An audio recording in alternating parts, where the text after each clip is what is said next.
láti ràn wá lọ́wọ́. A nílò ìrànlọ́wọ́. Ìjọba Nàìjíríà gan mọ̀ pé a nílò ìrànlọ́wọ́ àwọn ìjọba Nàìjíríà wọn. Bẹ́ẹ̀ dẹ̀ ṣe ń wo ìjọba Nàìjíríà yẹn, mo sọ lẹ́ẹ̀kan mo ní àkókò nìyí fún yín láti kẹ́kọ̀ọ́ lára igi ọ̀pọ̀tọ́ ilẹ̀ Amẹ́ríkà. Wọ́n ní àwọn máa wá ṣe ìrànlọ́wọ́ tí ìtàjẹ̀sílẹ̀ yẹn kò bá dúró. Wọ́n dẹ̀ wọlé. Ká sọ̀rọ̀ ká bá.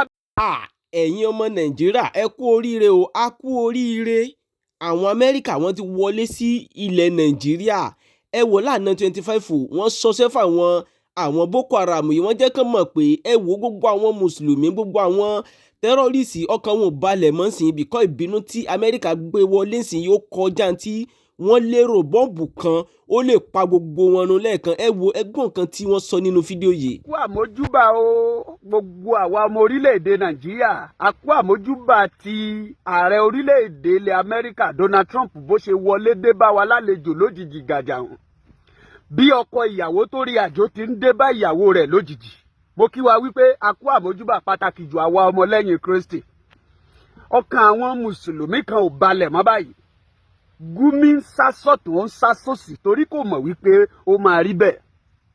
Èmi ti ẹ̀ ń retí wípé kí Gúmi lọ dúró níwájú bọ́ǹbù yẹn nígbà tó ń bọ̀ wípé o ò ní land. Mo máa dá ọ padà sí ilẹ̀ Amẹ́ríkà níbi tí wọ́n ti rán ọ wá ni. Àwọn ìjọba wa ní orílẹ̀-èdè yìí àkókò nìyí láti kọ́ ẹ̀kọ́ lára igi ọ̀pọ̀tọ́. Ṣé rí àwọn terrorists ẹ lè rí wípé mo mọ̀ wípé inú àwọn muslim leaders kan ò lè dùn báyìí àti àwọn orílẹ̀-èdè kan èyí tó ń tì wọ́n lẹ́yìn. Gbogbo àwọn bàbá ìsàlẹ̀, àwọn bandit, àwọn terrorists, àwọn ISIS àti Boko Haram inú wọn ò lè dùn báyìí torí àlejò ọ̀ràn ti dé bá wọn. Látàrí wípé ìkọlù sí àwa ọmọlẹ́yìn Kristi ti ṣe kíni ó ti pọ̀ jù. A lè rí lótìtọ́ wípé wọ́n lọ kọlù mọ́ṣáláṣí láìpẹ́ yìí níbi tí wọ́n ti sọ wípé bẹ́ẹ̀ èèyàn bíi méjì kan tàbí mẹ́ta wọ́n ṣaláìsí. Ṣùgbọ́n ìyẹn ó yé wa ju bí wọ́n ṣe lérò lọ. Ìyẹn yé wa. Mi ò tí ì fẹ́ sọ nǹkan kan lórí ìyẹn, ó yé wa. So ọpọlọ gbogbo agbó ò lè sùn, a lè sùn ká dojúkọ bìkan náà. Kò sí àkókò fún bribe mọ́. Kò sí àkókò fún bribe mọ́ torí afẹ́fẹ́ ti fẹ́ adẹ̀ ti rí fùrọ̀ adìẹ. So gbogbo nǹkan tí wọ́n ń fewé bò nígbà kan yẹn àṣírí rẹ̀ ti tú. Ọkàn Gúmi ò balẹ̀ mọ́. Ó ní láti máa sọ wípé fífi àdó ránṣẹ́ sí àwọn terrorists, àwọn ènìyàn wa, àwọn ará wọn, kí n má sọ pé àwọn ènìyàn wa, àwọn ènìyàn wọn. Torí wípé bàbá ẹgbẹ́ mọyì ọmọ tó bí, ó ní ṣe ló máa da Nàìjíríà rú. Ó ní ṣe ló máa jẹ́ kí àwọn terrorists tún pọ̀ sí ní orílẹ̀-èdè Nàìjíríà. Dẹ́kan máa bọ̀. Ọkọ wọn ń bẹ níkàlẹ̀, bàbá wọn ń bẹ níkàlẹ̀, ẹni tó máa sọkọ fún wọn ń bẹ níkàlẹ̀. Ṣebí Donald Trump sì wà ń bẹ. Ó ti sọ ó lóun ṣẹ̀ṣẹ̀ bẹ̀rẹ̀ ni. Ṣé kò gbàgbé wípé Prime Minister Israel Benjamin Netanyahu ìyẹn ti kọ́kọ́ ṣe ìkìlọ̀ wá pé a ò ní máa wò bẹ́ẹ̀. Àní òpin gbọ́dọ̀ dé bá ìtàjẹ̀sílẹ̀ ní orílẹ̀-èdè Nàìjíríà whether Christian ni wọ́n pa o tàbí Mùsùlùmí. Bọ̀ ó gbọ́dọ̀ yé gbogbo ènìyàn wípé àwa ọmọlẹ́yìn Kristi ni wọ́n dojúkọ torí èrèdí tán ṣe rán wọn wá gangan nìyẹn.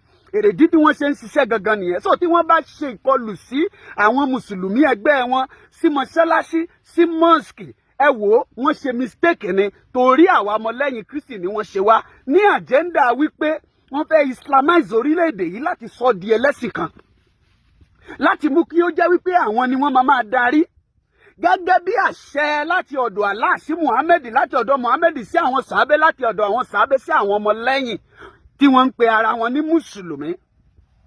Èrèdí nìyẹn tí ìfọ̀kànbalẹ̀ kò ṣe sí fún wọn. Èrèdí nìyẹn tí inú wọn kò ṣe dùn ní àkókò yìí. Síbẹ̀ bó ṣe ń gbóná ní ọkàn wọn, bó ṣe ń bí wọn nínú àwa ń dùn sí. Mẹ́sẹ̀gì mi rèé, ẹ bá mi share ẹ̀. Gbogbo àwọn ọmọlẹ́yìn Kristi ẹ jẹ́ pín mẹ́sẹ̀gì yìí. Àkókò yìí kì í ṣe àkókò tí a máa wòran. Àwọn bàbá wa nínú ìgbàgbọ́, gbogbo àwọn Christian leaders, gbogbo àwọn church leaders, gbogbo àwọn top pastors, àkókò nìyí tó yẹ kí ẹ sọ̀rọ̀ wípé a ti ń retí irú nǹkan báyìí ti pẹ́. So that inú wọn á lè dùn láti ràn wá lọ́wọ́. A nílò ìrànlọ́wọ́. Ìjọba Nàìjíríà gan mọ̀ pé a nílò ìrànlọ́wọ́ àwọn ìjọba Nàìjíríà wọn. Bẹ́ẹ̀ dẹ̀ ṣe ń wo ìjọba Nàìjíríà yẹn, mo sọ lẹ́ẹ̀kan mo ní àkókò nìyí fún yín láti kẹ́kọ̀ọ́ lára igi ọ̀pọ̀tọ́ ilẹ̀ Amẹ́ríkà. wọ́n ní àwọn máa wá ṣe ìrànlọ́wọ́ tí ìtàjẹ̀sílẹ̀ yẹn kò bá dúró, wọ́n dẹ̀ wọlé. Ká sọ̀rọ̀ ká ba bẹ́ẹ̀ ní iye ọmọlúàbí. Èwo ni kí ẹ sọ fún wa wípé ẹ fẹ́ ṣe nǹkan báyìí, ẹ fẹ́ ṣe nǹkan báyìí ní àkókò campaign. Tí àkókò bá ti lọ, tí ẹ bá ti wọlé tán, ẹ ò tún ní rí tiwa rò. Òun ló ṣokùnfà ìpànìyàn lọ́tún lósì. Tí ẹ ń ṣe bí ẹni wípé kò kàn yín. Tí ẹ̀yin bá sick hospital kò séyìí tó dáa ní Nàìjíríà, kò síná, kò sọ́nà, kò sómi. Ẹ ń fi ara ní àwọn èèyàn orílẹ̀-èdè Nàìjíríà. Àwọn àwọn èèyàn ò lè travel by the road. Ọ̀pọ̀ àwọn tó ń lọ sílé ọdún ló ti bọ́ sọ́wọ́ ajínigbé, ló ti bọ́ sọ́wọ́ àwọn Muslim terrorists. Inú àwọn Mùsùlùmí sì ń dùn sí i láti máa carry out iṣẹ́ yìí torí ohun tí Àlùkùránì pa láṣẹ fún wọn nìyẹn. Ẹ̀yin ìjọba wa náà tún fojú pọ́n wa láwọn ọ̀nà kan. Èyí tó yẹ kí ẹ gbógun ti àwọn ènìyàn wọ̀nyí, ẹ̀rù Gúmi ń bà yín. Ṣé ó sì yẹ kí Gúmi sì máa rìn lórí ilẹ̀ títí di àkókò yìí tí kì í bá ṣe tó bá jẹ́ wípé orílẹ̀-èdè ni orílẹ̀-èdè wa yìí ní òtítọ́ tí ìjọba ti nífẹ̀ẹ́ àwọn ènìyàn rẹ̀, ṣó yẹ kí Gúmi sì máa rìn? Ṣé ó yẹ kán ti lọ palẹ̀ mọ́? Ṣùgbọ́n tí Gúmi bá fẹ́ hùwà ọmọ ọkọ tó fẹ́ fira ẹ̀ hàn gẹ́gẹ́ bí alágbára àti agbẹnusọ fún àwọn Boko Haram tó jẹ́ wípé àwọn ọmọ wọn ni àwọn bandits ní òtítọ́, ẹ jẹ́ kí Gúmi máa lọ dúró wájú bọ́ǹbù tó bá ti ń bọ̀. Ká lè mọ̀ wípé ọmọ ọkọ ni, ká lè mọ̀ wípé agbẹnusọ nítòótọ́ ni. Ó ti ẹ̀yẹ kí Gúmi ti sún ìjọba ilẹ̀ Amẹ́ríkà títí di ìdá yìí, ṣùgbọ́n láì ṣe bẹ́ẹ̀, shame on you. Ojú tì mí fún ẹ láì ṣe bẹ́ẹ̀. Ẹ jẹ́ kí gbogbo àwọn ọmọlẹ́yìn Kristi ẹ jẹ́ á máa share message yìí, ẹ jẹ́ á máa pín. Àkókò ní fún ẹ̀yin bàbá wa gẹ́gẹ́ bí mo sọ lẹ́ẹ̀kan láti sọ wípé a ti ń retí irú nǹkan báyìí ti pẹ́. Inú wọn lé kí wọ́n lè túbọ̀ wọlé wá láti wá ràn wá lọ́wọ́ láti fòpin sí ìtàjẹ̀sílẹ̀ kí ìṣekúpani yìí kó lè ṣe kíni o, kó lè dáwọ́ dúró. Ó káre ààrẹ ìjọba ilẹ̀ Amẹ́ríkà. Ká sọ̀rọ̀ ká bà bẹ́ẹ̀ òun ni yọmọ. A sì ń retí ọ̀pọ̀. Bẹ́ẹ̀ nítorí a ò fẹ́ ìtàjẹ̀sílẹ̀. Àfi àlàáfíà lórílẹ̀-èdè tí àwọn olórí wa bá sìkì ẹ́ rí pé wọ́n máa tùgbà Amẹ́ríkà lọ, wọ́n máa tùgbà London lọ, wọ́n máa tùgbà UK lọ. Wọn ò ṣe dúró níbí nígbà tí wọ́n mọ̀ wípé àwọn ò ṣe nǹkan kan síbẹ̀. Ẹ̀yin ń fojú pọ́n wa, àwọn bá dìdí ń fojú pọ́n wa. Ọlọ́run máa bí yín. Ẹ share rẹ̀, ẹ bá mi pín gbogbo àwa àyànfẹ́, á sì dára fún wa. Getting reports from, Bayo, he reposted the foreign ministry's statement about the joint effort. But I think that he alluded to the fact that the attack also occurred in Zamfara State, Rufai. I don't believe I greeted you all this morning. Good morning to both of you. Yes, we're here to work. How are you this morning? Rufai on fire. So he alluded to the fact that it also happened in Zamfara State, in Sokoto State. And see, the attack has just even sent shockwaves everywhere around the northern part of the country this morning. Let's not deny that fact. What do we want? We want an end to terrorism, right? So why are we complaining about the first step? Because this is decisive. I mean, for the very first time, we talked about the fact that America didn't give us weapons due to the Leahy laws. Anyway, they sold Super Tucanos to us once Trump came in the first time. We talked about the fact that we might not have capacity to be able to fight these stringent constitutions. Yes, for the use of the yes. Super Tucano. Okay, but it was during Buhari's time that Super Tucano finally came in. Yeah, but the process has started. Government got so Buhari finally got that initial process. Secondly, we talk about the fact that we can't do this alone. That we need expertise from America, isn't it? Didn't we all argue across board that we need expertise? In fact, we also argued about boots on the ground, because I'm just trying to chronicle the conversation we had leading up to this. That's okay, maybe America can put boots on the ground and everything.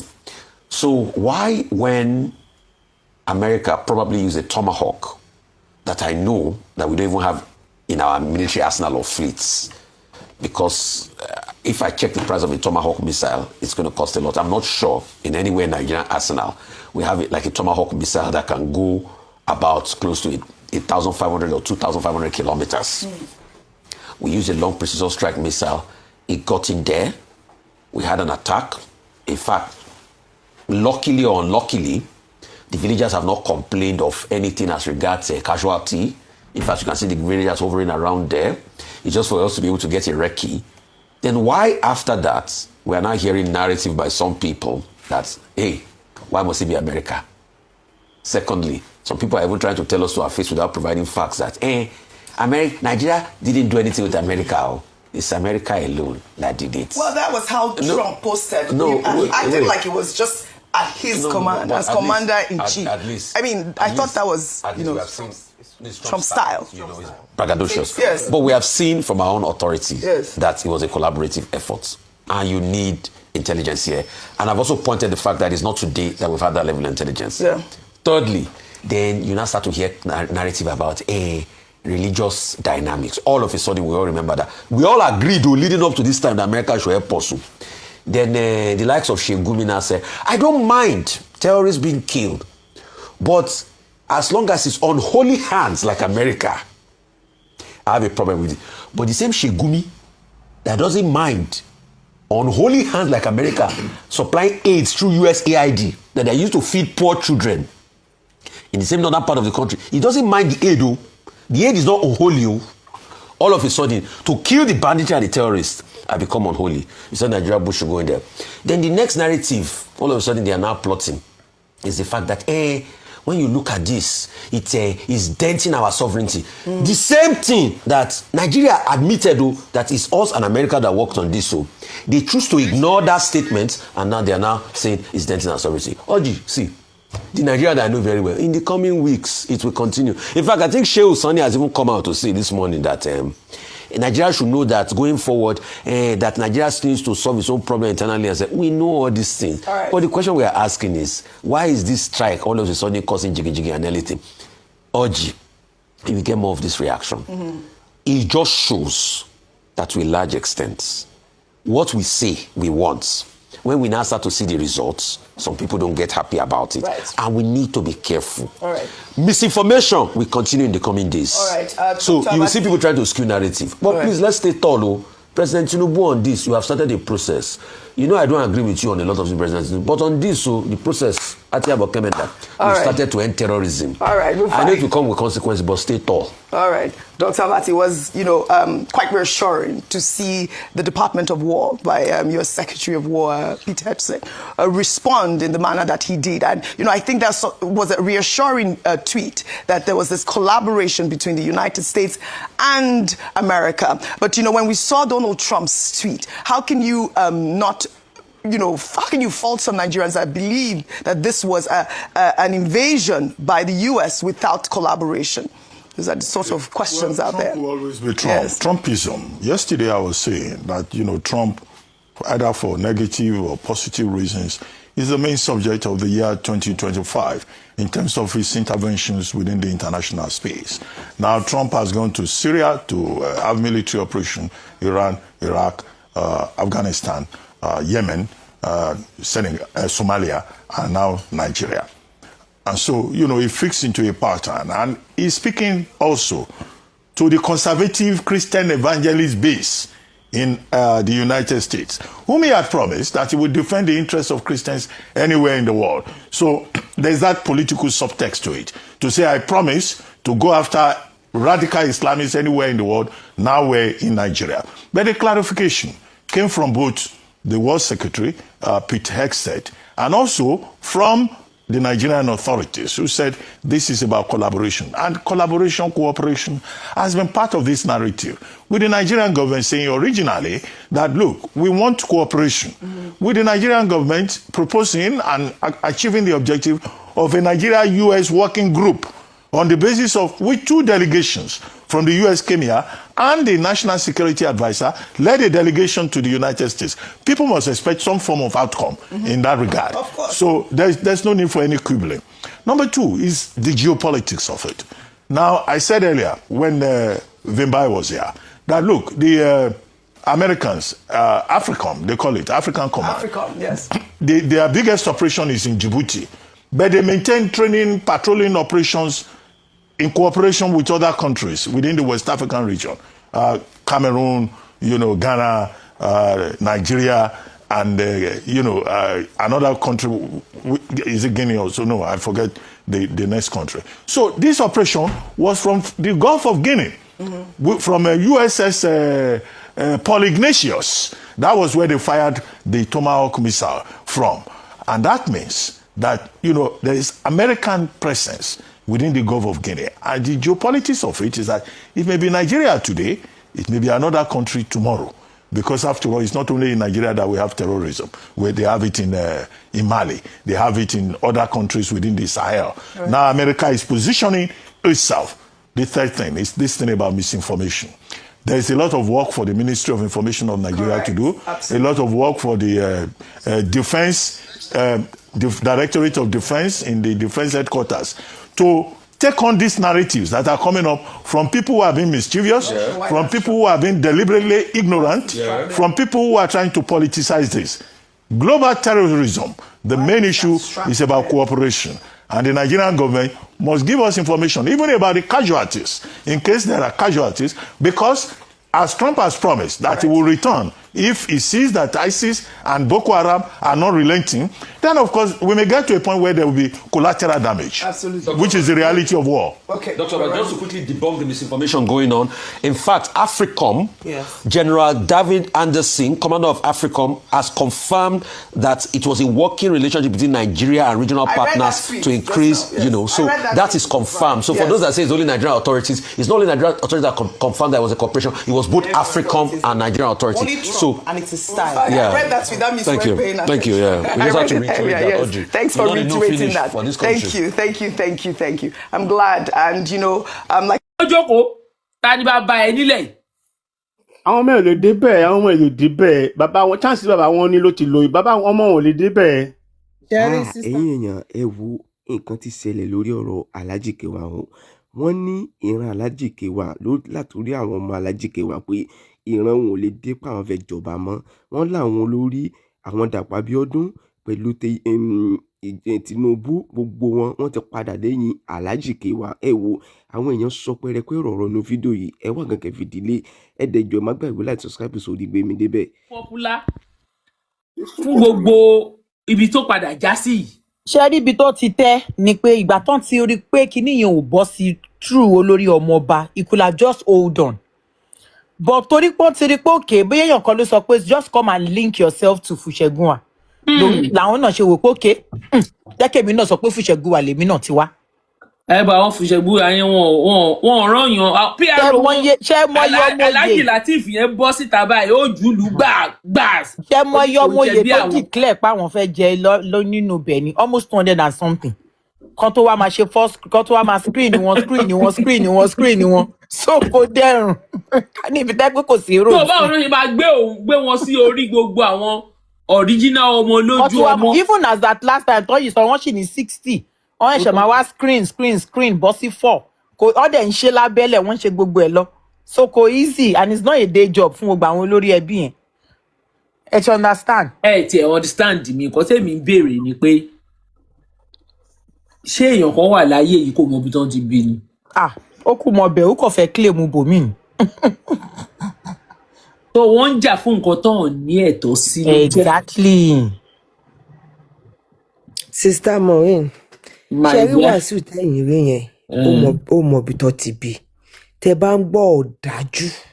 mo agree pẹ̀lú. tó jẹ́ pé tó bá máa bàjẹ́ kó bàjẹ́. ó fẹ́ jagbà ni. ìwọ ẹ̀yìn wò. ó jagbà tán. ṣe rí he has been doing this thing. nǹkan tó bá dẹ̀ ti mọ̀ lára ẹ ti gbà tán.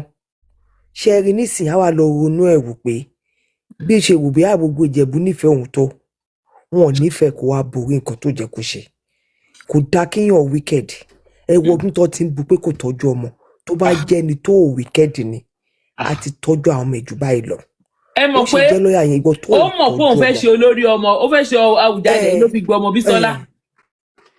bẹ́ẹ̀ ni ó mọ wọ́n wá bọ́ sórí íńtánẹ́ẹ̀tì wọ́n wá sọ pé ọmọ ti bọ̀ wálé o ọmọ ti bọ̀ wálé who does that.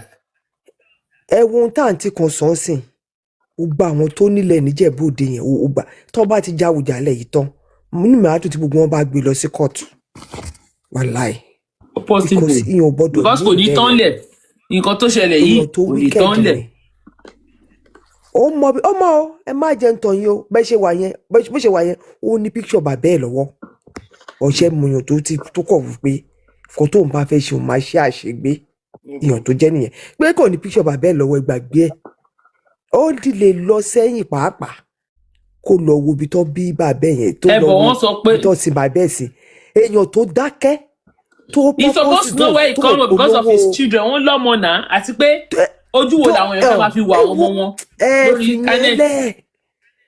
ọmọ ẹ̀ mélòó lẹ́yìn rí kọ́ sọ pé àfàwọn tí àwọn bá ti tọ́jú tán ó tún wá gbọ́n ẹ mọ ohun tó ṣe ó wá purposely kó polówó ibi tí ìyá ẹ̀ ti wá òun tìgbà tó ti rí pé òun ti ẹ wọ́n làwọn ìyá òun wá láti ó ní ọmọ orí ìtẹ́ ní ìyá òun nílùú Péjú Èkìtì. ìgbà tó ọmọ orí ẹ̀ṣẹ̀ bí ìgbà tó ti wá gẹ́ẹ̀nì grand yẹn tán níjẹ̀bú Òde ó wá fẹ́ máa pàtàn fún wa pé òun tóun ọ̀nà méjì lòun ti wá nílé ọba. bẹ́ẹ̀ni tí bá tún rẹ̀ tó tún wíkẹ́ẹ̀dì ju Wàsíù lọ èmi ò rí irú yẹn rí ó dẹ̀ Ọlọ́run ọba a dúpẹ́ lọ́wọ́ àwọn Ìjẹ̀bú Òde pé wọn ò gbàbọ̀dẹ̀. kì í ṣe Ìjẹ̀bú Òde nìkan gbogbo Ìjẹ̀bú Sister Maureen a dúpẹ́ lọ́wọ́ yín ẹ dìde tán ohun yín rìn ju bẹ́ẹ̀ ìpẹ́ ṣe rò lọ oríṣiríṣi mi ni mo ti ń gbé ṣé tẹ̀ eré ìtẹ́ tí bọ̀bọ̀ kan wá sọ̀rọ̀ yẹn tó ní pọ́ ọmọ ẹrú lọ gbé wá yẹn àwọn blogger bá yín pín yẹn dáadáa mo mọ̀ pé Wàsíù dẹ̀ ti gbọ́ yẹn náà tó sọ pé ìgbà tó ń bọ̀ láti ibì kan wọn á mọ ọmọ ẹrú dání pé kan náà ọmọ ẹrú tọ́ bí ẹ ti mọ ṣó yẹn tí bọ̀bọ̀ yẹn wá sọ yẹn. owó ọjọ́ ìgbọ̀ngàn náà gbé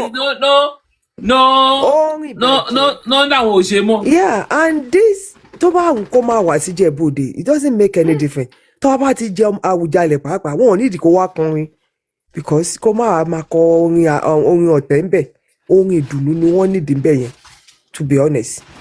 ẹ wo ẹni tí ó jẹ́ pé bọ̀bọ̀ yìí ti joyè ní Ọ̀yọ́ tó ti fi ṣe máyégún tí ò pay attention sí bọ̀bọ̀ yẹn nígbà tí kan wá dàrú fún tán ó wá rántí pé wọ́n máa fún un jẹ máyégún. ó máa ẹrú dọ̀bálẹ̀ the last for the first time. máa yẹn wà ṣé mọ̀ kó ó dọ̀ kọrin fún wọn lánàá sí máa yẹn wà calculated gbà tó rí pé wọ́n ti yẹ̀yẹ́ òun níjẹ̀bú Òde òde sí tó lè ṣe fọmọ Ìjẹ̀bú kankan tó bá máa wá kọrin àfẹ́ gbọ́ pé orin ọ̀tẹ̀ ló wá kọ wọn láti dìde tẹ̀ fún ni pé àwọn gbọ́dọ̀ gbọ́ orin ọ̀tẹ̀ kankan ń jọ yẹn ọ̀hẹ́s kọ́ má jẹ́ kó wà wà láì bẹ́ẹ̀ mi ṣe rí nìyẹn ẹ jẹ́ dúró náà. ẹ ṣe gan. exactly Adéke ẹ káàbọ̀ sórí ètò. Adéke ẹ káàbọ̀ sórí ètò ẹ make contribution yín. ẹ má bínú o ṣé ẹ gbọ́ mi. ẹ kalẹ́ sà. ẹ kalẹ́ o láti US láti ń pè. ẹ káàbọ̀ sà. ẹ káàbọ̀ ọmọ Kóìkì ni mi ọmọ Ìjẹ̀bú Òde gidi ni mi. ok. jọ́ mi láti Arárọ̀mí Ìjẹ̀bú Òde. ok sà. àti láti Ọ̀ṣínúsì. Ìdípọ̀tẹ̀ nìyẹn. bẹ́ẹ̀ ni. mo sì ń Ìjẹ̀bú Òde o. bẹ́ẹ̀ ni ọmọ àlè ò lè ṣe nǹkan tí Wàsíù ń ṣe ọmọ Ìjẹ̀bú Òde kì í du oyè níjẹ̀bú Òde.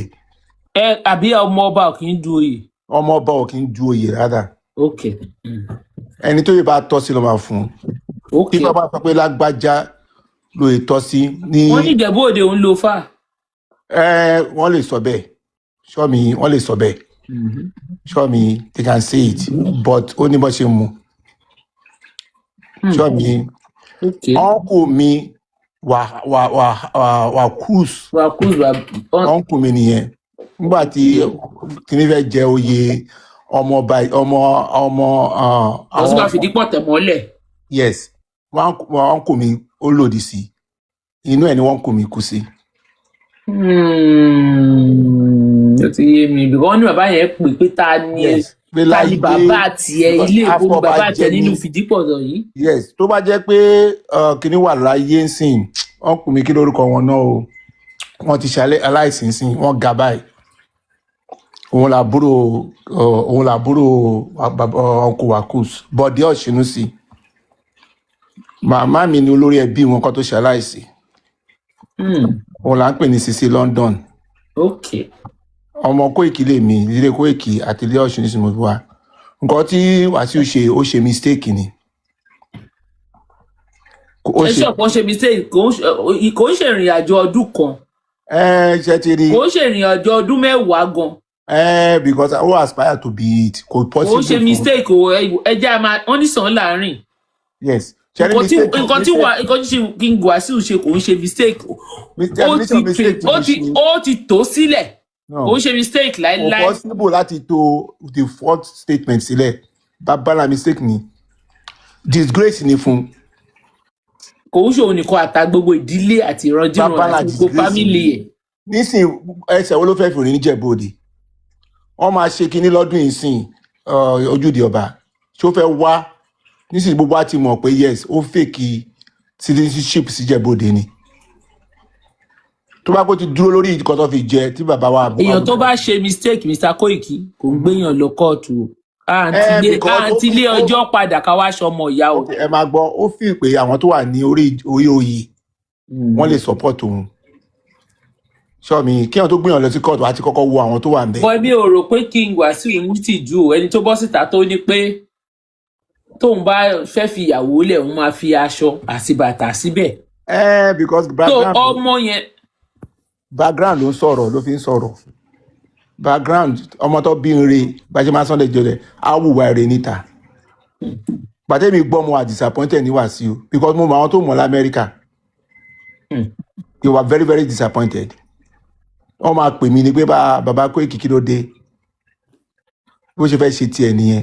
ó tún kọrin fún yín ó ní tẹnjẹ bá bí dànù yín kẹ má bí èhùn lẹ́jọ́ tó bá jẹ́ káwọn pàdé ó ní kẹ shut up. o lè ṣe kankan gbàtí o lè ṣe kankan ó kọ tó kọ ṣe I'm sure I regret it because àwa ta fẹ́ràn ní Amẹ́ríkà nísìnyí a máa padà lẹ́yìn ẹ̀ ni.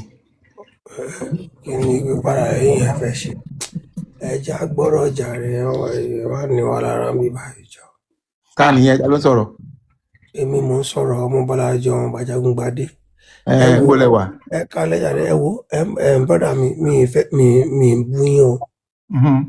gbogbo lè tẹ́ ń ṣe mí báyìí ẹ̀kan ní wà lára ni. kí ló ta fi ní yín lára bọ̀dá. báwo ṣe ní yín lára. no ẹ jẹ́ ká ẹ fún ọ láyè sà ẹ jẹ́ kí n bèrè kí la fi ní yín lára sà ẹ sọ̀rọ̀. ẹ jẹ́ kí n kọ́kọ́ mo fẹ́ wúro màámi ẹni sórí burúkú mi ò ní wáyé tì gbogbo ìtẹ̀wá nílé ayé yóò ní bàjẹ́ tèmi náà ní bàjẹ́ o. ẹ wo gbogbo ilé tẹ́ ẹ ṣe ń bí Mr. kí lórúkọ yín yẹn náà adé ṣé ibi ìbàlẹ̀ ti fẹ́ sọ fún wa pé Wasiu ọ̀ṣọ́mọ yín mọ́. ẹ máa gbọ́. hold on ṣàìjọ ẹ jẹ́ kó sọ sorry this platform. no wọ́n bèrè question gbogbo ẹ̀ àkọlé máa sọ̀rọ̀ ẹni tó bá fẹ́ sọ̀rọ̀ against ẹ jẹ́ free opinion ẹ̀ ni let him say his mind please. ẹni sùúrù mami ṣé èní ni Wasiu ti ń da ẹbí yín rú ni. ẹ má jẹ́ ká ẹ wò. ẹbí wo ló ń dàrú. ẹ̀ẹ́dẹ̀ stop ẹ̀ náà àbòsí gan la ń ṣe tá a bá ń pè Wasiu ó ń ṣẹgbẹ́ wa ẹ̀gbọ́n tá à ń sọ yìí. a ò lò lẹ́rù bẹ́ẹ̀ tó máa ń sọ̀rọ̀ yìí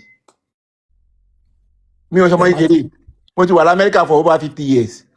ẹni kúre pẹ̀lú nǹkan tẹ́ ń sọ fún mi kí ló kàn mí. mi ò fẹ́ yẹn ní orí platform mi. ẹ̀ẹ́dẹ̀ stop ẹ̀ náà. ẹ má jẹ́ ká tọra wa Wasiu ṣe mistake kò yẹ kó ṣe kó ṣe. Wasiu ṣe mistake ó dẹ̀ fi ọmọ Ìjẹ̀bú-Òde gidi mímọ̀ kó wọn gbé mi wá sí Ìjẹ̀bú-Òde. ọwọ́ díẹ̀ lára ń fẹ́ náà. èmi ti àwọn ń ṣépè ń bí. mo mọ ìdílé mi Ìjẹ̀bú-Òde kò lè sọ pé òun fẹ́ jọba Ìjẹ̀bú-Òde mo mọ ìdílé mi ìdílé Ọ̀ṣunúsì àti ilé Koiki ó dùn mí gan pé Wasiu lè ever venture pé òun fẹ́ jọba Ìjẹ̀bú-Òde. ẹ jẹ́ má bínú I don't know why people are like this. If you have your money tí n bá ní owó mi lọ́wọ́ mo lè lọ sí Ìfẹ́ ńbẹ̀ yẹn kí n sọ fún ọ pé mo fẹ́ jẹ princess tó fà tówó ti wà lọ́wọ́ mi tí ọba tó dẹ̀ wà ńbẹ̀ ti sọ pé kí n go ahead àti èèyàn kan pátáparí ẹ̀ wọ́n bá mi wá ilé kan tó máa tàn mí mọ́. ọba ní òun sọ́ọ̀rì o ó ti ní I'm sorry. ọba wa jẹ́ kí n fi jẹ́ kó ṣe ṣe fún kéwọ̀n nìyẹn. ọba ní òun sọ́ọ̀rì ó ní I'm sorry. ẹ pọ́n wọn lé ẹ pọ́n àkínkúrò bíbí. ọ̀hún sọ̀rọ̀ bẹ́ẹ̀ náà ẹ kò wá ẹ̀mẹ́ tó ń sọ̀rọ̀ ẹ sì pípẹ́ lẹ́yìn. ẹ dákẹ́jàre ẹ má bínú. wọ́n máa já yín bọ̀ o wọ́n máa já yín bọ̀ o. èmi ò fẹ́ kẹ́ ẹ̀ jà níbí mi ò lè fẹ́ ká búyàn lórí platform ọwọ́ tọ̀lọ̀ rẹ̀ tiẹ̀ èmi ni host ẹ gbọ́ you see this platform mi ò fẹ́ ká búyàn mi ò fẹ́ ká insult èèyàn mi ò fẹ́ mo fún yín láyè ẹ sọ̀rọ̀ ẹ sọ máìkì yìí. tani ń Jẹ̀bú-Òde ẹsọ ọjọbọ Jẹ̀bú-Òde ní kẹló dá sí. ẹjọ ṣé Jẹ̀bú ni. ẹkẹ tó Jẹ̀bú ní ẹbẹ question ṣé Jẹ̀bú ní ọba. ṣé Jẹ̀bú ni. tẹ bá fẹ́ attack mi Ìjẹ̀bú ni yín question ni. Wọ́n àtàkì yín náà. Bàbá yìí fún bàbá ìjà yóò yà dẹ̀ fún. Ẹ wo mi ò fẹ́ mi fẹ́ wọn. Mo lè máa block mo máa wá wọn ní bíbá yìí. Ọmọ mẹ́bùdé sọ̀rọ̀, ọmọ ṣẹ́jú sọ̀rọ̀, ọmọ jẹ̀bú gidi sọ̀rọ̀, ọmọ ìkìwò sọ̀rọ̀. Ọmọ àlejò bí bá ti rí comment ẹ̀ ń sìn máa yọ kúrò lórí láìsí bàbá yẹn. Ọmọ Ṣáyìndé ni ọmọ àlejò. Ò bá jọ ọmọọṣẹ́ wọn yẹn ò mí nìkan tó ṣe ò dáa. Bastard ni. Ọmọ ìjẹ̀bú ti sọ̀rọ̀ sọ̀rọ̀ ta ni wọ́n. Because mo ń rí kọ́mẹ̀ntì wọn wọ́n kàn àtàkì Dade Oshinusi kó dáná ọ̀wọ́ díẹ̀díẹ̀ lára ń fẹ́ àkínbùnà we are matured people here so ẹ má wàá gbé gbogbo yẹn wá. Mo ń wá kí block ẹ ní bíbá yìí straight away. ẹ wá máa gbé jà wá síbi bíbá yìí. Ọmọ ìjẹ̀bú ti sọ̀rọ̀ ṣé ó gbọ́ Koiki kò mọ̀ ń jẹ́ kó ẹ̀ pọ̀ létí ẹ̀ ní Ìjẹ̀bú-Òde. Ìjẹ̀bú àwo kì í jà o Ìjẹ̀bú ni wá o ọ̀wọ́ díẹ̀díẹ̀ lára ń fẹ́. It's too much na mo tẹ̀ ń wá kí n block ẹ ní tó bá ti ẹ jẹ́ kó comment kí n block ẹ because mo fún ẹ láyè kò sọ máa ìdí even if you want to say anything against àwọn tó ń sọ̀rọ̀ if you want to speak o bá fẹ́ speak for him you can speak not by insulting people. Gbogbo alároma máa fún yín jẹ́nsìn ẹ wò fracas làwa o Facebook fracas làwa ti wá o. Ẹ bá sọ kínní ẹ máa gba wòtòwòtò ẹ máa rò pé nítorí pé àti sọ̀rọ̀ bìrà kínní gbogbo aláníwèrè akọ̀jú gbogbo ẹ̀ lẹ́ni because age ti dé we are an adult ni wa. No because o kàn lè wá sórí. Ẹ bá gbé wèrè wá ẹ máa gba wòtòwòtò lálẹ́ máa fún yín jẹ́ ẹ lọ béèrè mi wò ìjọba lélẹ̀ máa fún yín ní Facebook fracas. Ó máa gbọ́ no o lè support candidate ẹ it is allowed. Olùwà máa búyọ̀ yín báyìí náà. O de wa ń búyọ̀ it's too much. Go ahead. Ẹ wo ẹni kó tó bọ́ sókè tó bá ti mọ̀ pé ò mọ̀rọ̀ sọ máa gbúbọ̀ sókè because máa já ẹbọ máa dẹ̀ block yẹ. Go ahead. Ṣé mi? Tanu I am Zara no mo ti bá yín sọ̀rọ̀ lẹ́fọ̀ọ́. Okay báyé gún ẹ káàbọ̀ sórí ètò. Ẹ kálẹ́ o. Ẹ pẹ̀lẹ́ sà. Ẹ jọ ṣé mo lè sọ̀rọ̀. Go ahead sir, it's your opinion. Ẹ má bínú ọmọ Ilé Ifẹ̀ lèmi. Okay. Ó pẹ́ tí mo ti ń wo program yìí. Ṣé rí nǹkan tá ń sọ bí yìí kò kí ń ṣe fún Ìjẹ̀bú-Òde nìkan o. Fún gbogbo ilẹ̀ Yorùbá ni. Sọ̀rọ̀ mi yé yín. Fún gbogbo ilẹ̀ Yorùbá ni ọ̀rọ̀ tí ń fẹ́ sọ ó lè tó bí ìṣẹ́jú méjì mẹ́ta ẹ jọ̀ọ́ mo fẹ́ kẹ́ gbọ́ mi. Tí a bá dá sí from Ìbàdàn láti Ifẹ̀ láti Oǹdó ẹ má sọ pé wọn kì í sọ ọmọ Ìjẹ̀bú-Òde. No ó níbi ẹ jẹ́ kí ṣàlàyé ó níbi tí ṣe rí nǹkan tó ń ṣẹlẹ̀ ń bì gbogbo wa ló bá. Nǹkan tí mo fẹ́ ẹ má bínú ẹ jẹ́ kí sáré sọ̀rọ̀ ẹni sùúrù sàmá mo ní láti dá yín lóhùn kó má dàbí pé I am not Ìjẹ̀bú ṣe mọ̀ pé èmi náà mi ṣe Ìjẹ̀bú. Okay. Bọ̀ ìgbà táwọn ọmọ onílé ń sọ̀rọ̀ bẹ́ẹ̀ni tí ò bá ọkàn wa ẹ lè ní gbogbo Yorùbá ni ọkàn wa jura wa lọ ṣe mọ̀ ṣá. Bẹ́ẹ̀ni mo kàn fẹ́ ṣàlàyé àwọn nǹkan kan fún wa ni ṣé rí àwọn nǹkan kan wà tó jẹ́ wípé ní ilẹ̀ Yorùbá kò síbi tá a ti ń dáná ẹlẹ́ nǹkan bẹ̀ ló máa ń yàtọ̀. Number 1 tó máa sọ pé Ifá múyàn sọ̀rọ̀ mi yé yín tí wọ́n bá kó ọmọọba 6 sílẹ̀ tó bá pe onífá wa ó máa dífá ó máa explain àwọn 6 fún àwọn afọbajẹ ara máa lọ́n ti tiẹ̀ sọ̀rọ̀ mi yé yín àwọn afọbajẹ ló máa píkì ẹni tó bá wù wọ́n nínú ẹ̀ ó wá depend lórí bóníkálù bá ṣe strong sí wọ́n ṣe máa mú kan nínú wọn ìyẹn ọ̀tọ̀. Now ṣe wá rí wọ́n ní Ìjẹ̀bú-Òde ò kì í do fá ṣe ti gbọ́ ní bíbá yìí. Ṣé kò sí babaláwo ń bẹ̀ ni ṣe rí gbogbo àwa tá ń sọ̀rọ̀ yìí kò sẹ́ni tó mọ bọ́n ṣe ń yan oníkálukú anybody kan sọ̀kọ̀ tó bá ti wù ú tó ń favour ẹ̀ tó mọ̀ pọ̀ bọ́yẹ ṣe ni ó ti yé yín everybody kan sọ ni then kan tí mo tún fẹ́ sọ ń bẹ̀ ni pé ṣe rí gbogbo wa pátápátá ká lọ gbọ́ kinní kan lénìí ẹlòmíín wà tó yẹ pé ó ní owó kò mọ kan tó máa fowó ṣe wá kàn foyè lọ á lọ gbà á. Now anybody tó bá yí pé original ọmọọba tó bá lọ gba oyè ordinary oyè níta lẹ́nìwẹ̀ ó ti disqualify rẹ̀ láti jọba nílùú ẹ̀. Even tẹ́ bá wo òun fẹ́fẹ́ fún example kan in a military ìwọ tó bá ti gba political appointment on ceremonial ó ti retired ara ẹ̀ ó lè ní promotion láíláí ẹ wo ìgbà tí Abacha kú Jeremiah Hussaini ló yẹ kó jẹ head of state torí pé ó ti gba minister for Abuja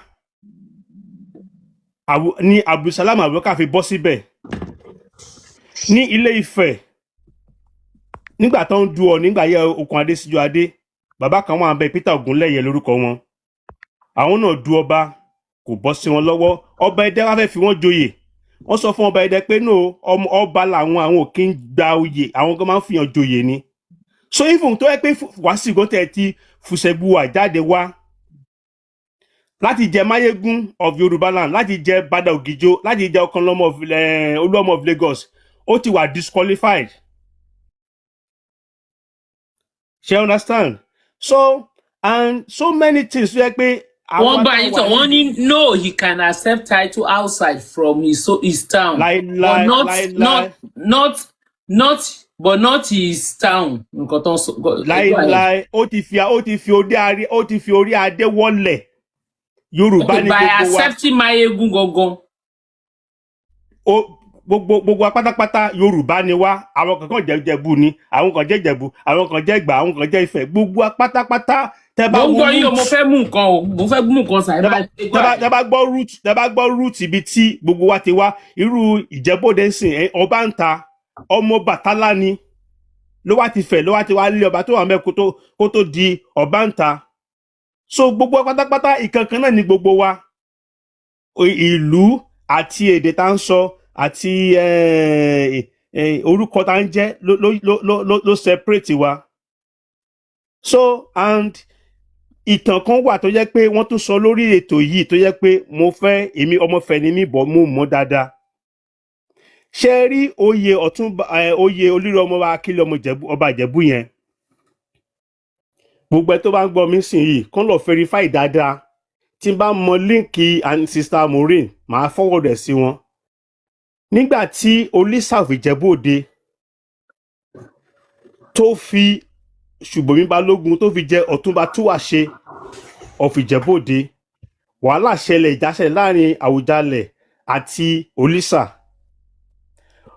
Ọ̀túnba Chris Ògúnbánjọ wọ́n ti kú wọ́n ti kú òun ló ń bá wọn parí ìjà ló wá advice Àwùjalẹ̀ pé kábíyèsí ẹ wá ẹ̀yin náà wá oyè kan kẹ́ create oyè kan fún Ṣùbọ́mi Balógun kẹ́ lè fi parí ìjà òun ló fi create Ọ̀túnba Túwàṣe ló fi create Olúrọ̀mọba Akílẹ̀ of Ìjẹ̀bú-land so anybody lè wá lè lo oyè yẹn ò kí ń ṣe oyè Ìjẹ̀bú-Òde Àwùjalẹ̀ ló create ẹ̀. ẹ bá bẹ̀rẹ̀ sá ẹ fẹ́ Ìjẹ̀bú-Òde àwọn Ìjẹ̀bú-Òde ìyàwó yín. àwọn èèyàn míì mọ̀ tán. ọmọlẹ́fẹ̀ lè confam lọ sọ yìí èmi. wọ́n ti sọ sórí yẹn bí báyìí tẹ́lẹ̀. Aṣíwájú ti sọ fún wa. now ṣé wàá rí ẹjẹ kínní kan wà tó jẹ́ pé àwa Yorùbá àti Ilé-Ifẹ̀ o àti Ẹ̀gbá o àti Ìjẹ̀bú àti Ṣàgámù gbogbo Yorùbá ẹ jẹ́ ká máa stop láti máa celebrate success àwọn kan ká máa fi gbé wọn lórí bóyá ọmọ Ìjẹ̀bú-Òde ti jẹ́ ambassador to bóyá ọmọ Ìjẹ̀bú-Òde kan ó ti jẹ́ ambassador to American sin but ìyẹ́ lọmọ Ìjẹ̀bú-Òde ká máa count as ọmọ Ìjẹ̀bú-Òde. mo fẹ́ fún ilé example kan torí pé ó ti dèèyàn pàtàkì yẹn àti sáré fà mọ́ra tó yẹ pé àwọn fìdí pọ̀tẹ̀ fúnra wọn ti wádìí Wàsíù wọ́n sọ pé wá ò kí ń sọmọ ìlú yìí o ò kí ń sọmọ agboolé wa o. ìgbà tó ń tẹ̀ ti ṣe mistake ẹ̀rọ Máyégún òdodo mo sọ níbí báyìí lọ́jọ́ ìmú nígbà mo ní ẹ̀sẹ̀ jí níbi tẹ́ẹ̀sùn sí ẹ̀sẹ̀ rántí pé kò ń sọmọ ìlú yín nígbà tí ẹ fi jẹ Máyégún nígbà tẹ́ fi jẹ Ọ̀túnba Fìdípọ̀tẹ̀ mọ́lẹ̀ nígbà tẹ́ fi dolórí ọmọọba kí lẹ̀ ń wò èyàn kí ló dé tẹ́ pariwo síta. nígbà tí wọ́n fẹ́ yan Adéyẹyè as Ọọ̀ni of Ifẹ̀ a ní gúrùpù kan ní Ifẹ̀ Legacy Foundation so wọ́n wá hadi Délé Mọ̀mọ́dù mo wá question ẹni tó fi òun náà máa ń claim Ifẹ̀ because Ifẹ̀ náà mo wá béèrè lọ́wọ́ pé ṣé Délé Mọ̀mọ́dù pé sọmọ Ifẹ̀ ní kí ló tẹ́ hadi ẹ̀ wọ́n dá mi lóhùn now wọ́n wá ń suggest pé wọ́n fi Délé Mọ̀mọ́dù ṣe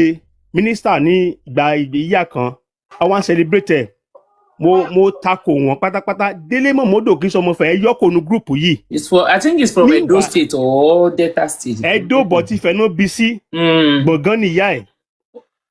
Òótọ́ ni. Èmi ni mo lẹ́kọ̀ọ́ lórí group yẹn because ó fẹ́ máa promote ọmọ Adéṣojú Adérẹ̀mí láti jọba. Èmi ni mo lẹ́kọ̀ọ́ lórí group yẹn. So ẹ má jẹ́ ká dédé máa celebrate success àwọn individual ká máa fi rọ́ọ̀bù ara wa in the narrative of future. Ṣẹ́rí nǹkan tí Ìjẹ̀bú ṣe this time around. Tó bá jẹ́ pé gbogbo àwọn ọ̀dà Yorùbá míì nígbà tó ń irú nǹkan báyìí ṣẹlẹ̀ lọ́dọ̀ wọn tó bá dìde báyìí ni. Bẹ́ẹ̀ni. Gbogbo rádaràda tó ń ṣẹlẹ̀ nílẹ̀ Yorùbá lẹ́ni yìí kò ní ṣẹlẹ̀. Kò ní ṣẹlẹ̀ náà. Because gbogbo àwọn political king yìí náà fi rẹ́dẹ̀rẹ̀dẹ̀ rẹ́ wa lára. Nígbà tó fẹ́ fàdéyẹ ìjọba mà, wọ́n interview boy kan pé kí lórí tó fẹ́ fi jọba, orí dádì mi ló ní kí n wá. Ṣé pé kò ní trust, kò mọ nǹkan tó ń fẹ́ lọ ṣe ń bẹ̀. So àti ọmọọba o àtọmọ ìjòyè kó ní kálukú mọ ibi tó ti wá kó dẹ̀ kó dẹ̀. Wọ́n tẹ̀ ní kí ẹrú kó mọra ẹ̀ nírú ẹrú kí wọ̀fà kó mọ ibi tó wà. Yeah. So nǹkan tí mo fẹ́ sọ nìyẹn o kò fàjà. Ẹ̀wọ̀ ire eléyìí tèmi kò ní mo kàn ń sọ fún gbogbo èèyàn ni pé kí ni báwo náà ṣe máa feel báwo làwọn ọmọ Alhaji Wasiu ṣe máa feel. Wọ́n ti mú tọ́ nìyẹn náà. Ṣé mo lè sọ̀rọ̀? No, because ó ti kó rẹ́dẹ̀rẹ̀dẹ̀ bá àwọn ọmọ tó bí. Bíbọ̀ kó tó du oyè gan ti kó rẹ́dẹ̀rẹ̀dẹ̀ bá wọn. Àwọn kọ̀ọ̀kan wà tó jẹ́ pé kò ń ṣòwò àwọn ìwọ̀sí kan wà tó jẹ́ pé kò ní tán ẹ mọ̀ pé ìtàn ni nǹkan tó ṣẹlẹ̀ yìí àrọ́mọdọ́mọ wọn máa gbọ́. Tí wọ́n náà sọ ìtàn tí àwọn baba ńlá baba wa ń ṣe tó ti ṣe láyé ìjọ́un. Bẹ́ẹ̀ni. Tí wọn ló délẹ̀ yìí. Bẹ́ẹ̀ni. Kò sí ṣẹ́rí tí wọn ló délẹ̀ yìí. Nǹkan tó ṣẹlẹ̀ yìí àwọn kan ti cut ẹ̀ wọ́n ti keep ẹ̀ in 100 years wọ́n á máa fi pa. Àwọn ọmọ wọn náà máa ìdìde pọ́n fẹ́ ṣe nǹkan míì lọ́yàn làwọn máa ní kó jókòó ta ni bàbá ẹ nílẹ̀ yìí. Àwọn ọmọ ẹ̀ lè dé bẹ́ẹ̀ àwọn ọmọ ẹ̀ lè dé bẹ́ẹ̀ bàbá wọn chance bàbá wọn ní ló ti lò yìí bàbá ọmọ wọn lè dé bẹ́ẹ̀. Ṣẹ́rí Sister Maureen ṣẹ́rí uncle tó sọ̀rọ̀ yẹ on fact ilé àtọ̀nà yín ò ní dàrú. Àmín Jésù. Ṣẹ́rí ọ̀rọ̀ yìí Sister Maureen tẹ́ bá rí lọ́jọ́ kan tí wọ́n ń sọ̀rọ̀ pé wọ́n fi Ọ̀túnba Ṣùbọ́mi jẹ olórí ọmọ wa mo sọ lọ́jọ́ yẹn wípé Olisa ló fi during that ìjà àwọn Bísí Ọ̀nàbànjọ. Yes, you said it. Ìgbà yẹn náà fi Àwùjalẹ̀ náà fi Ọ̀túnba Ṣùbọ́mi jẹ. Ẹni kò sí nǹkan tó ń jó lórí ọmọ ọba ẹ sọ. Ọ̀túnba ṣe nígbà táwùjalẹ̀ dé tó máa fẹ́ ṣe meeting pẹ̀lú àwọn olóyè tó kù Àwùjalẹ̀ máa sọ fún Ọ̀túnba Ṣùbọ́mi fún olóyè Bisrod ṣó máa fún ẹni náàyè. Wọ́n bá fẹ́ yóò máa ní ṣó máa fẹ́ ẹni náàyè. Oh my God. Ipe olóyè Bisrod ló pè kò ń pè ní kò lè pè lórúkọ ìgbà tó wáyá ló á ní kó máa joyè ṣó máa ṣẹ̀ lọ́mọ wa kó máa wá joyè. Because wọ́n máa ń ní kó yẹ̀bá fún wọn tán bá fẹ́ ṣe meeting gbà yẹn ni. Ìgbà yẹn l'Àwùjalẹ̀ ṣẹ̀ wá fi jẹ́ because Àwùjalẹ̀ kò fẹ́ máa pè ní Ọ̀túnba tó Olisa fi jẹ́ yẹn. Because kò ń ṣòun náà á ṣẹ̀ wá fún lọ́túnba. Òkè Olisa ló fi àwọn jẹ Ọ̀túnba fún wọn. Olisa ló fi jẹ Ọ̀túnba nígbà tí incident ṣẹlẹ̀ bí strong fún ọtọ́ fẹ́ yọ Àwùjalẹ̀. Bẹ́ẹ̀ni. So ngbà tá Àwùjalẹ̀ dé Àwùjalẹ̀ ní pride Àwùjalẹ̀ ní ìgbéraga. Ó máa sọ ṣó máa yẹ ẹ̀bá ẹni olóyè Bisrod bó ṣe máa ń pè nìyẹn. Tó bá jáyé ìgbà wọn ní ti bọ̀dá Wàsíù ṣẹlẹ̀ ńkọ́ global jẹlẹ̀. Àwùjalẹ̀ never like gbogbo ọmọ Ìjẹ̀bú-Òde tó bá wà ń bí lè testifies Àwùjalẹ̀ never like Wàsíù. At all. He never like him at all láti bí síbẹ̀ yẹn. Correct. At all. So wọ́n take bàbá yẹn bí ìgbà tó ti hold. Mọ́mí, ẹ má bínú mà, ṣé mọ̀ pé after tó fi jẹ lówó ọba, ṣé mọ̀ pé ó wá pe ìdílé mẹ́rin ní early last year, January, ọba ṣe meeting. ọdẹ sọ tuntun ẹ fún pé ọ ní iná wọn ọdún sí pé ọmọ pé kò ṣe ìfẹ́ Àwùjalẹ̀ pé ó lo advantage olórí ni. ọdọ wọn accept o. mo mọ pé èèyàn kan dárúkọ Ọ̀túnba Ṣọ̀tẹ̀ níbí báyìí mímọ̀ Ọ̀túnba Ṣọ̀tẹ̀ dáadáa. Nọ́mbà 4 ni wọ́n ní gbogbo Ìjẹ̀bú Òde. ẹnà Ṣọ̀tẹ̀ ṣọwọn aláwùsá ìmàgbà fún gbogbo pé níwọn ọdún sí pé kò ṣe ọmọ kò ṣe dùn Àwùjalẹ̀. tó ìgbà tí wọ́n wá fi tí Àwùjalẹ̀ ṣẹ̀ wá fọ̀túnba Ṣùbọ́mi jẹ Àwùjalẹ̀ tó jẹ́ fi jẹ olórí ọmọọba tí wọ́n sọ pé òun ń kọ́ Àwùjalẹ̀ kọ́ ló fi jẹ Ọ̀túnba nígbà tó fi wọ́n jẹ olórí ọmọọba àwọn ń jẹ lọ ìfún káwùjalẹ̀ tó kú kí bàbá Ṣùbọ́mi gan tó kú àwọn àtàwùjalẹ̀ ń jà. wọ́n jà bẹ́ẹ̀ ni wọ́n jà. wọ́n jà tán fi kú ni táwọn méjì fi dẹnu ọ̀run. àdíngbà tí wọ́n fi olórí ọmọọba ìjà yẹn kí lẹ́yìn fi pé kíni ìjà yẹn ló jẹ́ kán fi olórí ọba kán fi máa ìjọ ta ló wọ́n ọjọ́ tí Àwùjalẹ̀ máa hàn náà kò ń ṣe nǹkan tí Wàsíù náà mọ̀ tẹ́lẹ̀ náà. bẹ́ẹ̀ni. tèbíjọ́ tí Mr. T. bọ̀dá tí ló ṣe announce. yes lọ́jọ́ tí Ọ̀túnba Túndé Ṣóyè ń ṣe ìwúyè oyè tó fi wọ́n jẹ mo ti tọ́ dá ọ̀tún oyè òsì ọba padà sídìílé Ṣóyè. wow èyí tí ẹ mọ ìtàn Ìjẹ̀bú. gbàtọ́ jẹ́ lọ́bọ̀ bàtọ́ ní Ṣóyè lọ lọ́bì fún òsì yẹn o. bọ̀ kékeré yẹn náà ti gbé mi wọ̀ Ìjẹ̀bú-Òde bàbá àti ìyá mi ọmọ Ìjẹ̀bú-Òde ni ọmọ Ìjàdá ni mí nídìílé bàbá ọmọ àwa lọ Ìtààfin ni mí. níjọ́ yẹn à ń sọ̀rọ̀ olóbìnrin Òjòwú obìnrin a gbọ́dọ̀ máa tú di òrìṣà wa a gbọ́dọ̀ máa tú síta ni tó bá ń gbé obìnrin Òjòwú wọn máa ń gbé séjìká ni ó dẹ̀ máa gbin ni yes wọ́n dẹ̀ máa ń nàyàn tó bá ń nàyàn kò sí bọ́n ṣe lè nàyín tó lẹ́gba kò ní dégbò ó dẹ̀ ní ajá tó máa ń bẹ́ sí di ìrókò yẹn. èèyàn kan ní ọmọ ìtalápò ni èmi o. kò ní jẹ kò ní títí di ọdún kan tó ń bọ̀. sista Maureen ìtàǹtẹ̀bọ̀ ní Ìjẹ̀bú-Òde ẹ̀yin ọmọ àfìdípọ̀ tẹ̀mọ́lẹ̀ o. nígbà tí bàbá yẹn dẹ̀ tó dẹ̀ kú ọmọ bàbá Ṣùbọ́mi sọ̀rọ̀. ọjọ́ wékìpì yẹn sọ̀rọ̀. but people ignore him. tó kíní yóò ń ṣe kíní Wàsíù ò lè jẹ nǹkan tó ń sọ yẹn àwọn ọmọ yìí sí ló máa mọ̀ pé wọ́n like òun wọ́n dey like him as a person as pé music fine bọ̀ yí pé kó wá jẹ ọba yẹn àwọn alálẹ̀ Ìjẹ̀bú gan ò ní gbà fún un. ó pa alálẹ̀ lé orin tó kọ yẹn ó pe alálẹ̀ lé rẹ̀ ó pe àwọn alálẹ̀ ó dẹ̀ pe ó pe spirit lórí ara ẹ̀ ni ó pe spirit òun náà kéré kò mọ nǹkan tí Ìjẹ̀bú mọ́ sọ lọ́jọ́ yẹn bíbẹ̀ kò mọ òun náà kéré náà ṣé kò mọ nǹkan tí Ìjẹ̀bú gan fojú Àwùjalẹ̀ jẹ ṣẹ́rí gbogbo ìtẹ́rí táwùjalẹ̀ ṣẹ̀ lọ sọ pé aṣíwájú Muslim ní kọ́fíìsì òun yẹn wọ́n lé Àwùjalẹ̀ wọ́n lé lére mọ́tò kọlù kẹ̀kẹ́ Ìjẹ̀bú ló fi ṣeré òun náà wá gbọ́n wá rìn ó ti rìn òun náà ti débì kan òun náà ti dòṣà l'Àwùjalẹ̀ ṣẹ̀ lè máa pa gbogbo àṣẹ yẹn o. so gbogbo èyí tí wọ́n ń sọ yẹn àìpé Wàsíù ń padà bọ̀ yẹn kò lè jẹ́ o. ó lè jẹ́ padà bọ̀ Abija o ìtàmátì ẹ̀ka káàbọ̀ o. tí kíní yẹn bá bọ́ sọ́wọ́ Ládi ọ Bíọ́dún Ọ̀nànúgà wàhálà ó máa lùsì orí wọn báyẹn. wọ́n gbà lọ́wọ́ ẹ̀. wọ́n bọ́ sọ́wọ́ méjì yẹn. sọ pé tó bá ti ṣe kíní sí ò ti ń ṣe ọmọ Ìjẹ̀bú-Òde ó ti tan náà wọ̀rọ̀.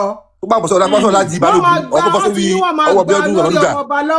wọ́n dẹ̀ máa gba báà náà ṣe ń pè é wọ́n máa gba Ọ̀túnba Fìdípọ̀tẹ̀ wọlé wọ́n dẹ̀ tún náà máa kọ lẹ́tà sí Ọ̀yọ́ gan. tó bá ti bọ́ sọ́wọ́ Ládi. ìpẹ́ni tó bá lè ṣerú nǹkan tó ṣe yẹn kò wọ́ọ̀tì láti jẹ yóò máyégún gbogbo Yorùbá land. àwọn ọmọ Ṣùbọ́mi mí nẹ o. wọ́n lè dọ́yọ̀ ara ẹ̀fọ̀yọ́ sílẹ̀. wẹ́ẹ̀ tó bá dé wọ́n kàn lè ṣe mọ́ pé wọ́n kàn lè make request tó bá ṣe. wọ́n lè dọ́yọ̀ agbára yóò dọ́hùn. ìwà burúkú ló wù yẹn.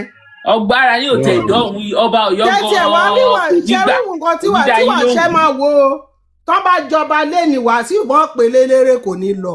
kò ní lọ kò ní wá. ìtìjú ni kí ló fẹ́ lọ fún ìtìjú ni. kò ní wá. nígbà tó ti ẹ̀dùn òye gan tán pé fọ́ bá ń ta fẹ́sọ̀ bá ń ta dètò ṣe ń Jẹ̀bú-Òde yọjú. kò ń ṣe eléyìí tó wà yìí òun àti ẹ̀yin àti wọn ò sí ní the same. àti tó bá ti lè bọ́ sọ́wọ́ kó máa gbàdúrà kó máa bọ́ sọ́wọ́ bí ọdún ọ̀nà lúgà ọ̀ láti balógun lọ́nà méjì yẹn tó bá bọ́ sọ́wọ́ wọn ó máa lùsọ̀ lórí wọn báyẹn. bọ̀ ó yìí máa gbé ń jẹ̀bú náà kò sáà lè gbọ́ ṣáà. ó lè kó bẹ̀tọ̀ ó máa gbà wọlé lọ́wọ́ ẹ̀. ṣẹ́fẹ́ gbìn nǹkan ọmọ tí bá sẹ̀ nìkan táwọn ló máa go ẹ̀ǹsà ní Ìjẹ̀bú ó ti tẹ̀nà. last week gbẹ́kọ̀ǹgì àti ìbúmáwé wà mí kan tó ṣe yẹ̀yẹ́ gbẹ́kọ̀ǹgì ọba gbẹ́kọ̀ǹgì sọ̀sà àti ìbúmáwé àgọ́ tó wà mí kan tó ṣe fàájì mi kan tó ṣe yẹ̀yẹ́ gbogbo ọ̀rẹ́ dẹ̀ nìyẹn gbogbo ẹgbẹ́ kan lọ́wọ́ o ẹgbẹ́ kan lọ́wọ́ o. èmi ò mọ wá ẹ̀tọ́ fún ìrìn àjò yìí mi mọ̀ kan tó tì wọ́n lọ ṣe. ẹ má bínú nǹkan tí mo kàn fẹ́ sọ ni pé ṣe rí ọ̀rọ̀ Alhaji Wasiu. Ó dàbí àṣà sí everybody fi ṣàríkọ́gbọ́n pé ọ̀la àmọ́ kan tí ọ̀la máa bí. bẹ́ẹ̀ni oníkadùkú sọ ìwà ẹ̀. bẹ́ẹ̀ni oníkadùkú sọ ìwà ẹ̀. bẹ́ẹ̀ni àmọ́ kan tí ọ̀la máa Wasiu gan ò mọ̀ wípé irú nǹkan báyìí lè ṣẹlẹ̀. ó tẹ̀ mọ̀ fún ọ̀dà ìkìrún tó yìí. Ìjẹ̀bú lọ́lọ́run fi ṣe pàṣọ́nà ẹ wo gbà tó ṣe àwọn àáfàá yẹn tó ní kó apologize no matter how wọ́n ti ẹ̀yìn apologize ó lóun ò lè apologize pé tóun bá apologize. tẹ bá ń wo àwọn tó ń jọba nílẹ̀ Yorùbá pátápátá 2% wọn ló jẹ́ wípé wọn ò ní history ní ìlú wọn iṣẹ́ rẹ̀ tó ti ṣe sílùú. bẹ́ẹ̀ni. Cherry Síjú Adé kó tó kú tẹ bá dé Palace Ifẹ̀ Síjú Adé ló kọ́ 2-story building tó wà ní Palace Ifẹ̀. kó yẹ Adérẹ̀mí tó kú tẹ bá dé Ṣàgámù Ṣónáríwo Àkárìgbò Rẹ́mọlán mo bá ṣiṣẹ́ for 15 years. àwọn èèyàn ló ń ṣe nǹkan fún Ìjẹ̀bú Òde kò ṣe náà. ó ti ṣe so many things fún Ṣàgámù kó tó di pé ó du ọba tẹ bá dé Ẹ̀gbá ó pọ̀ dáadáa bẹ́yẹn. àwọn rìsọ́ọ̀tì tó ṣe tó ní káwọn èèyàn wá fi 40 million ṣe membership for what. ẹnà 40 million ni. 40 million ni o. ẹnà máa join club 40 million ni. 40 million ni tẹ́lẹ̀ bá fẹ́ join club. ní Ìjẹ̀bú Òde ń bẹ̀. tó ṣe ti fẹ́ kan rówó ṣé ìyẹn náà ń pè pé ó ṣe nǹkan sí Ìjẹ̀bú Òde. wọ́n ló ṣe bakery wọ́n ló kọ́ ọ̀gbẹ́ wọ́n dẹ̀ ló gbalẹ̀ ìfẹ́ mo ní Ìjẹ̀bú wọ́n ní kí ló ṣe fáwọn. mọ́mí búrẹ́dì yẹn tẹ́ bá ń dé Lagos garage búrẹ́dì yẹn dùn Lagos garage wọ́n máa ń fọ́ọ̀kì búrẹ́dì yẹn pẹ̀lú èyí tí Fétí àṣeṣe kò kẹwò èyí tó ń ṣe kinní jù. ta ló ń jẹ́ Fétí à. ìyàwó ẹ̀. òye náà ṣe búrẹ́dì ni. náà ṣe mọ́ pé orúkọ ọmọ ẹ̀ ló fi ṣe búrẹ́dì yẹn Àǹjọ́lá. tó ìyẹn ìgbà tó ń fẹ́ ra wọn mọ́ yẹn ìyẹn kọ̀ǹtínú búrẹ́dì yẹn lẹ́kọ̀ọ́. ẹlẹ́ka pàwọ́ ní búrẹ́dì yẹn Ìjẹ̀bú Òde. ìyẹn dẹ̀ ń ṣe búrẹ́dì yẹn à ń rìn náà ó ń kọ́ ham party wọ́n ń ṣe gbogbo ẹ̀ òun ọmọ Ìjẹ̀bú Òde mélòó ló ń jẹ búrẹ́dì yẹn. àmọ́ mi ìyá ẹ má sọ yẹn búrẹ́dì yẹn ó tà Ìjẹ̀bú Òde o ọmọ mi sàṣì sáà yẹn sáà ní wàhálà yẹn ní Ìjẹ̀bú Òde olùkọ́ ló ta búrẹ́dì yẹn. tọ́rẹ́ mi kan tó lọ ní ìjàkà tó ní búrẹ́dì yẹn ti bàjẹ́. ẹ bá ti Lagos garage ẹ má ṣe bàjẹ́ náà. ṣe gbọ́. Ìjẹ̀bú. ta ní wàhálà yẹn. ẹ̀bọ̀ ó máa ń tètè bàjẹ́. ẹ bá ti bàjẹ́ ẹ kọ́ máa ń pèsè àgbẹ̀ yẹn. ẹ ló ń tà.